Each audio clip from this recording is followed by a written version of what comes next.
प्रत्येक घर मेरे भाई बहनों कुरुक्षेत्र का मैदान जैसा प्रतीत होता है। एक छोटी सी घटना में आपको निवेदन करना चाहूंगी। एक बार की बात है, दिवाली के थोड़ा सा 2-3 दिन पहले माँ रहती थी इधर सुखेरे में और बेटी रहती थी भुवाना में। माँ ने बेटी को फोन किया, कहा बेटा कल लक्ष्मी पूजन है, थोड़ी जल्दी आ जाना काम काज निपटा के। बेटी ने कहा माँ मेरे घर का लक्ष्मी पूजन, अरे होता रहेगा, क्यों टेंशन ले रही है, तेरी सास है, तेरी ननंद है, तेरी देवरानी जेठानी करती रहेगी, तू क्यों माथा फोड़ी करती, ज्यादा ही चपड़े में पड़ रही है, टेंशन मत ले, ज्यादा आ जाना। मेरे भाई बहनों सारी बातें बहू सुन रही थी और बहू का पियर भी ज्यादा दूर नहीं था, बहू का पियर भी पास में ही था प्रतापनगर में। तो बहू ने सारी बातें सुन ली। बहू ने अपनी सास को कहा धीरे से जाके कि माँ जी कल मैं भी पूजा वगैरह पूरी करके शाम को पियर चली जाऊंगी, एक रात रुकूंगी, परसों सुबह जल्दी आ जाऊंगी। मेरे भाई मेरे बहन 1 साल से मुझसे मिले नहीं है, मैं जाके आ जाऊं। सास जोर से चिल्लाई, तेरी माँ ने तुझे इतने भी लखन नहीं दिए, कल घर में लक्ष्मी पूजन और घर की लक्ष्मी इधर उधर डोलती फिरेगी, पूजा कौन करेगा, तेरा बाप आके करेगा क्या। मेरे भाई बहनों जरा विचार करो, खुद की बहन खुद की बेटी को बुलाया जा रहा है और दूसरों की बेटी को भेजने से मना किया जा रहा है। अब बहू जो थी उसने रो रो के खुद की हालत इतनी बुरी तरह से बिगाड़ दी, रो के आंखें टमाटर जैसे सुझा दी पूरी रात भर। अब जरा विचार करो मेरे भाई बहनों, खुद की गृह लक्ष्मी रो रही है तो धन लक्ष्मी क्या लेने उस घर में आएगी।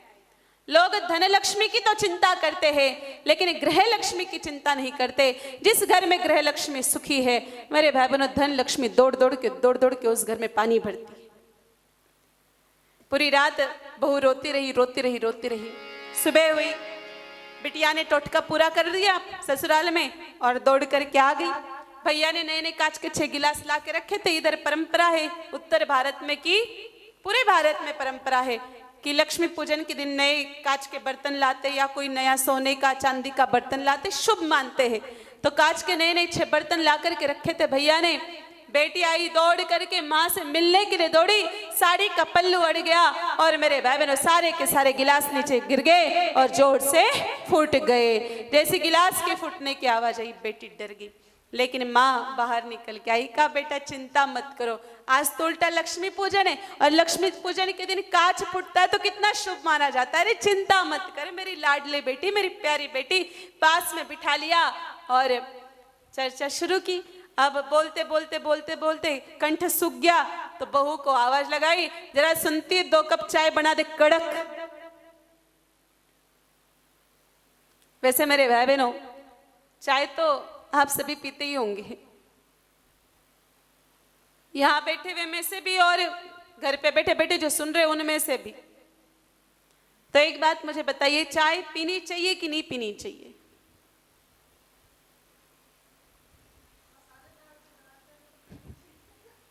और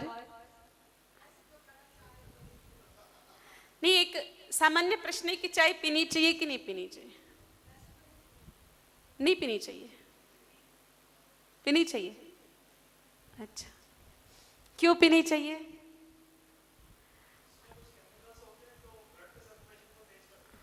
अच्छा, मेरे भाई बहनों थोड़ा अटपटा भी लगेगा और बुरा भी लगेगा आप लोगों को, पर कोई बात नहीं। अब कल का लास्ट दिन है तो ज्यादा मैं भी टेंशन नहीं लेने वाली हूं।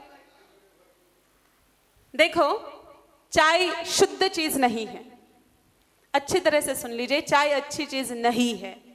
इस संसार के सभी पेय पदार्थों में सबसे घटिया पेय पदार्थ अगर कोई है तो वो चाय ही है। गाय माता के अमृतमय दूध को विष बनाने का काम करते हैं ये चाय। मेरे भाई बहनों आप सबके घरों में चाय बनाई जाती होगी, लेकिन एक सच्ची बात मेरे को बताओ, जो चाय हम बनाते गाय माता के दूध में अच्छी लगती है या भैंस के दूध में अच्छी लगती है? स्वादिष्ट किस में अच्छी लगती?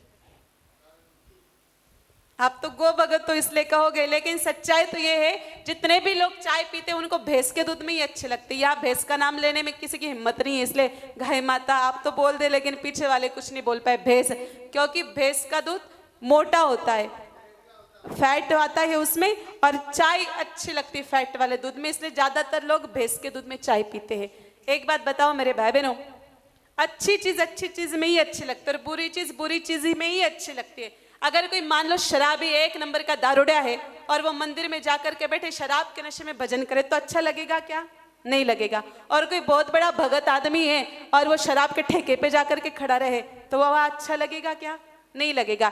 ठीक उसी प्रकार से चाय जैसी गंदी चीज भैंस के दूध में ही अच्छी लगती, गाय माता के दूध में अच्छी नहीं लगती। चाय का सबसे पहला नुकसान मेरे भाई बहनों, जब से हिंदुस्तान में चाय आई हमारी गाय माताओं का कत्लेआम बढ़ा, क्योंकि दूध भैंस का ही लोगों को अच्छा लगने लगा चाय के लिए और उन्होंने गाय माताओं को घर से बाहर निकाला।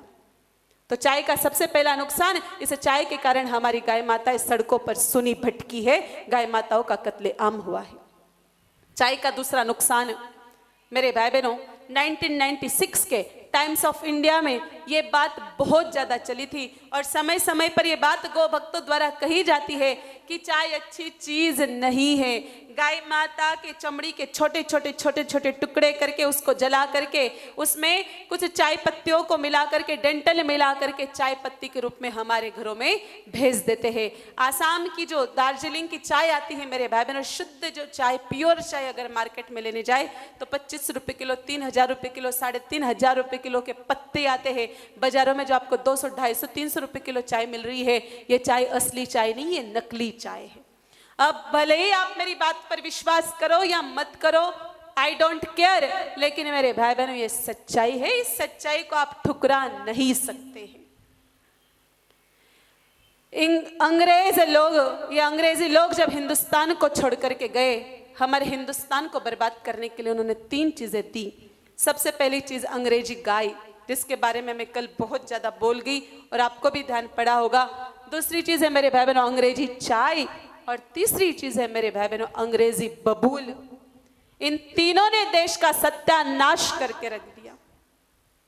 चाय भी अच्छा नहीं है, गाय भी अच्छी नहीं है अंग्रेजी, और अंग्रेजी चाय भी अच्छी नहीं और अंग्रेजी बबूल भी अच्छा नहीं। हमारे यहाँ काढ़ा पीते थे पुराने जमाने में लोग, और देखो ये हमारी मेंटालिटी बनी हुई चाय के प्रति। आप कल के लिए ट्राई करके देखना, कल शाम तक तो मैं यही हूं, अगर आपको अच्छा नहीं लगे तो मेरे को आके बता देना।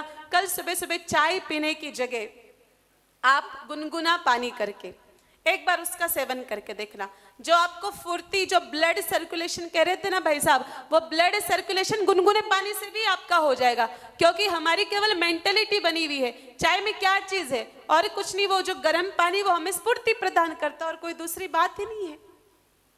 थोड़ा मेरे कहने पर अगर 4 दिनों में ठाकुर जी के प्रति कुछ श्रद्धा बनी हो तो मेरे कहने पर प्रयास कीजिएगा चाय छोड़ने का, क्योंकि मेरे भाई बहनों समाज के प्रतिष्ठित लोग, आप जितने भी मेरे सामने विराजमान हैं, समाज के सभी प्रतिष्ठित लोग विराजमान हैं। अगर आप किसी कार्य की शुरुआत करते तो आपको देख देख के बहुत सारे लोग अनुसरण करने का प्रयास करते हैं। एक बार तो ट्राई करके देखिएगा जरा, अगर कल कुछ अच्छा लगे तो बताए ना। कुछ माताएं सोचती महाराज थाने कई पतो है, चाय कोनी पीवा तो मातो घणो दर्द करे मारो।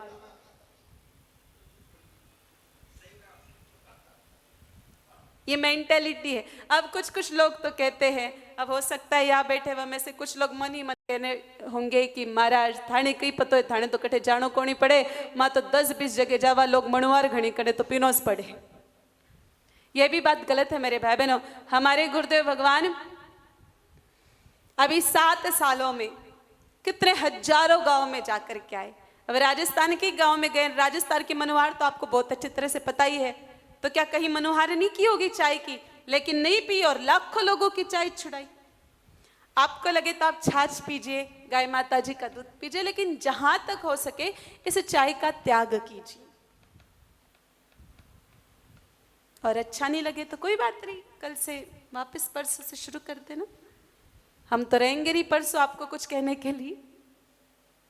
मेरे भाई बहनों इधर ऑर्डर दिया है सास ने बहू को कि जरा सुनती 2 कप चाय बना दे कड़क वाली। अब बहू भी थोड़ी ज्यादा होशियार थी। बहू ने 2 की जगह 2.5 कप चाय बनाई। 2 कप तो आगे रवाना की और आधा कप खुद के लिए रखा। रो रो के माथा इतना खतरनाक दुख रहा था कि वो उस चाय में शक्कर के जगह इतना सारा लूण घेर दिया।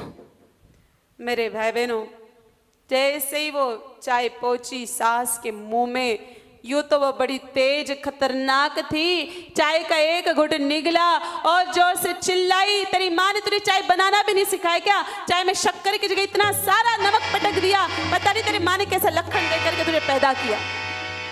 मेरे भाई बहनों, बहू चाय पी रही थी, वो कप नीचे गिर गया और कप फूट गया। और जैसे कप फूटने की आवाज आई, सास तो पता नहीं ज्वालामुखी भूकंप बन गई और जो से चिल्लाई, आए दिन बर्तन फोड़ते रहते, आए दिन घर का नुकसान करती रहती, आज लक्ष्मी पूजन ने कांच फोड़ दिया। कांच का फूटना कितना अशुभ माना जाता है, मेरे पूरे परिवार का नाश कर देगी, सत्यानाश कर देगी।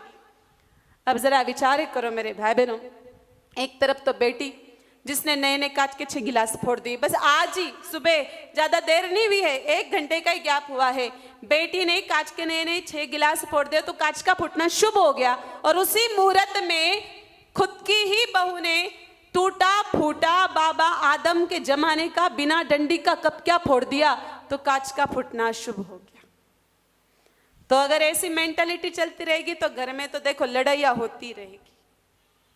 तो इसलिए थोड़ा सास को भी बहू से बेटी जैसा व्यवहार करना चाहिए, उसको बेटी बना के रखो। थोड़ा विचार करो ना कि हमारी बेटी भी ब्याही है, उसके साथ ऐसा व्यवहार हो तो, अरे हमारे व्यवहार में कितनी भिन्नता है, एक ही स्त्री लेकिन व्यवहार में कितनी भिन्नता।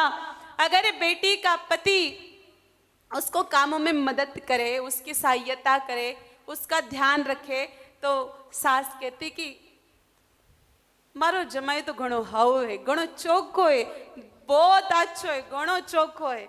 और अगर वही माँ का बेटा बहू की मदद करे, थोड़ी सहायता कर दे, उसकी मदद कर दे, तो वही माँ क्या कहती है, पतोनी बिंदनी की टोनो टोटको करवा दियो, छोरो आगे पीछे घूमते रहे, पहले तो घणो चोखो हो, पतोनी छोरी कई टोटको करवा दी।